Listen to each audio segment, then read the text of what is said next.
আসসালামু আলাইকুম। আমার পেছনের এই অভিনেত্রীকে মনে হয় আপনারা অনেকেই চেনেন, সাদিয়া আয়মান। এই সময়ের খুব জনপ্রিয় একজন অভিনেত্রী, মানে বিভিন্ন নাটকেই আসলে বর্তমানে তাকে দেখা যায়। হঠাৎ করেই সাদিয়া আয়মান ভাইরাল হয়েছে সামাজিক মাধ্যমে। তার একটা ভিডিও খুবই আলোচিত হচ্ছে। ইন্টারভিউতে তিনি গিয়েছিলেন একটি গণমাধ্যমে। সেই ইন্টারভিউতে গিয়ে তাকে যখন মাইক্রোফোন দেয়া হয়, সেই মাইক্রোফোন দেওয়ার সময় তার কাপড় একটু এলোমেলো হয়ে যায় আর কি। সেই ঘটনাটি প্রথম আলোর এক রিপোর্টার তিনি ভিডিও ধারণ করেন এবং সেটা না বলে, এবং সেই ভিডিওটি তিনি তার ব্যক্তিগত প্রোফাইলে শেয়ার করেন এবং মুহূর্তের মধ্যেই যা ভাইরাল হয়ে যায়। একই সঙ্গে সেই ভিডিওটি নানাভাবে নানা সাইডে চলে যায় এবং এক একজন এক একভাবে এডিট করে সেই ভিডিওটি পাবলিশ করতে থাকে, যার ফলে কিন্তু একটা বিব্রতকর অবস্থায় পড়ে যায় এই সাদিয়া আয়মান।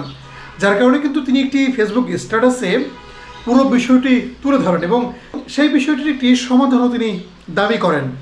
এবং তিনি বলেছিলেন যে তিনি ওই রিপোর্টারকে বলেছেন যে তিনি আইনি ব্যবস্থা নেবেন, এবং তারপরেই কিন্তু সেই রিপোর্টার সেই পোস্টটি ডিলিটও করে দেয়। একটা বিষয় খুবই গুরুত্বপূর্ণ যে সাদিয়া আয়মানের এই ফেসবুক পোস্টের পরে কিন্তু প্রথম আলো কর্তৃপক্ষ বিষয়টিকে খুবই সিরিয়াসভাবে নিয়েছে। তারা ওই সাংবাদিককে অব্যাহতি দিয়েছে, জানিয়ে সাদিয়া আয়মান আরেকটি ফেসবুক পোস্ট দিয়েছেন।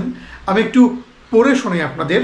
শফিকাল মামুন, মানে ইনি হচ্ছে সেই রিপোর্টার। শফিকাল মামুনের বিষয়টি প্রথম আলো জানার পর তারা অতি দ্রুত অ্যাকশন নিয়েছে।